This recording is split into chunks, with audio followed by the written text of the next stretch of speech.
Okay, let's get a little more analysis now from Dr. Rosemary Craig, who's an associate lecturer at the University of Ulster. She joins me now. Thanks very much indeed for joining us. Rosemary, first of all, I understand your husband was a policeman and he was injured in an attack as well some time ago. Yes, that's correct. He was shot by terrorists in 1978 and very badly injured. And it did not deter my husband, it did not deter the family, it did not deter his colleagues in any way to continue policing the country that we love so well. Sure. I mean, so what were your thoughts then when you heard about the death of another policeman yesterday?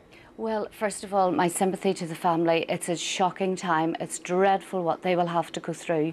And I was stunned. I was absolutely stunned. I felt that after 30 years of unwanted terrorism, which did not advance our province in any way, that we had gone from these days. But of course we hadn't, because the PSNI, being a young force, lost an officer, Constable Carroll, in 2009. Constable Heffron was of course very seriously injured last year, and now this year a lovely young man has lost his life. For what purpose? Typical terrorist attack which will advance nothing in this province. It seems clear what the dissidents are trying to do, and that is dissuade Catholics from actually joining the police service. But the very way to answer the dissidents is to continue to keep the numbers of Catholics joining the force. And it will, of course, because the people of Northern Ireland are resilient people, and this will not deter anyone. This will harden the resolve of the people of Northern Ireland. I teach hundreds of young, vibrant people in the University of Ulster, and many of those students want to forge a career, a brilliant career, in the police force of Northern Ireland, the police service of Northern Ireland, and why not? And they will continue. This will not deter them. It will sadden them. It will upset them, because I wouldn't like to see them going back to what we lived through. But it will not deter the people of Northern Ireland, quite the opposite.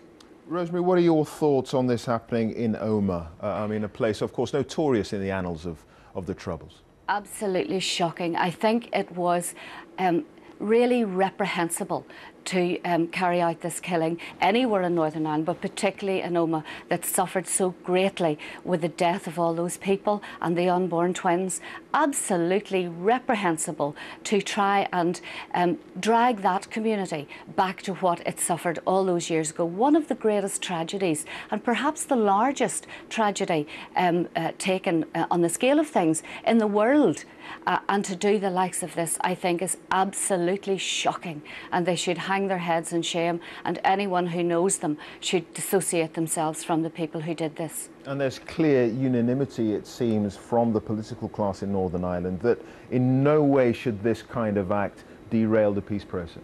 Absolutely not. And if one goes up to Stormont and sits in on any of the debates, it is heartening to see what used to be people who were totally opposed to each other, working in harmony. I have taken students up there. In fact, we were up 3 weeks ago observing again another committee, and to see the people working together and to look at this province, to look at what it has come from. It's parts of it are brand new.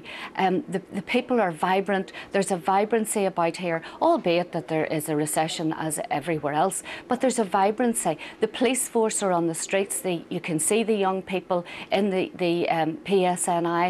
And to try and deter and derail that, it's a typical terrorist tactic which will not succeed in Northern Ireland.